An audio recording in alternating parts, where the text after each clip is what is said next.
Ich bin Simon. Und ich bin Carlotta. Und wir nehmen euch mit in die Werkstatttage des Berufsorientierungsprogramms, wo wir verschiedene Berufsfelder für euch testen.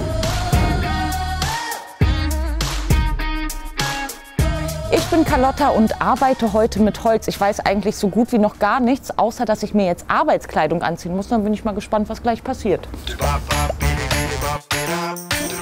Frisch in Schale geworfen geht's dann auch schon los. Zwischen Kreissägen, Schraubzwingen und anderem Werkzeug begrüßt uns Ausbilder Jan Eggerstedt.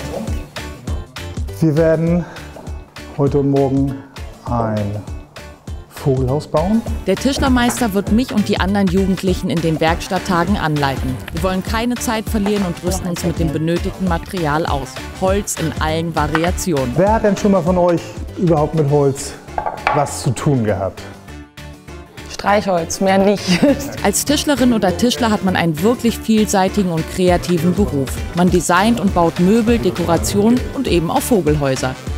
Handwerkliches Geschick sollte man am besten mitbringen, damit man sich beim Umgang mit Feile und Co. nicht verletzt. Bevor es dann an die Säge geht, basteln wir uns noch eine Papierschablone. Damit können wir alle Linien direkt aufs Holz übertragen. Räumliches Vorstellungsvermögen ist dafür sehr hilfreich.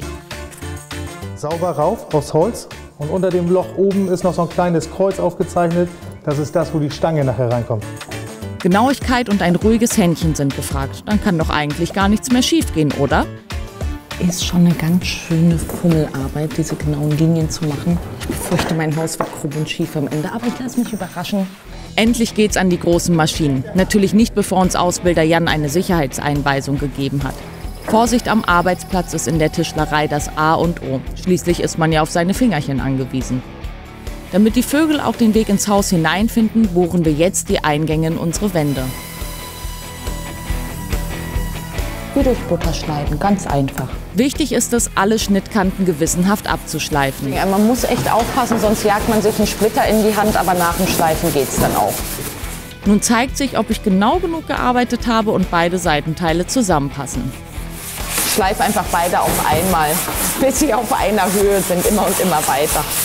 Was wäre ein Häuschen ohne ein Dach? Damit die Vögel nicht nass werden, geht's damit direkt weiter.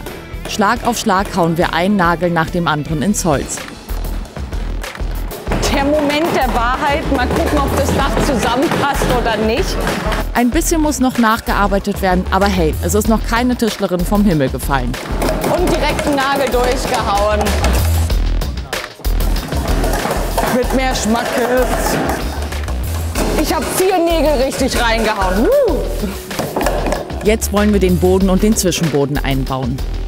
Ja, ich werde zur Perfektionistin hier. Wenn wir es machen, dann richtig. Sieht ja auch super aus.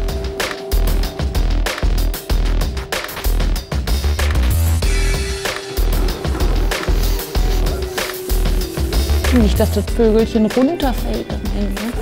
Bevor wir uns mit Pinsel und Farbe bewaffnen, müssen wir noch Ordnung schaffen. Denn wo gehobelt wird, da fallen Späne. Eine saubere Werkstatt gehört einfach zu einer ordentlichen Arbeit dazu.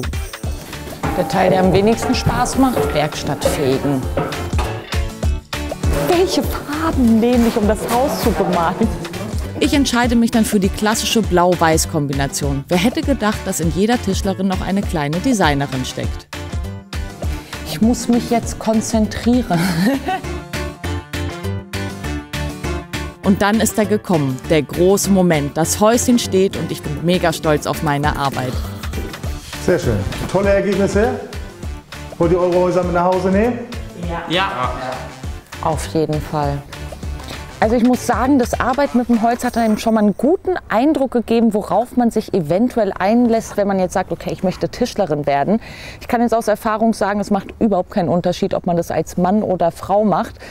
Als Tischler kann man ja auch jede Menge herstellen. Eigentlich kannst du ein komplettes Haus bauen. Bei mir ist es jetzt leider nur ein Vogelhaus geworden, aber dafür ein ziemlich schönes, wie ich finde.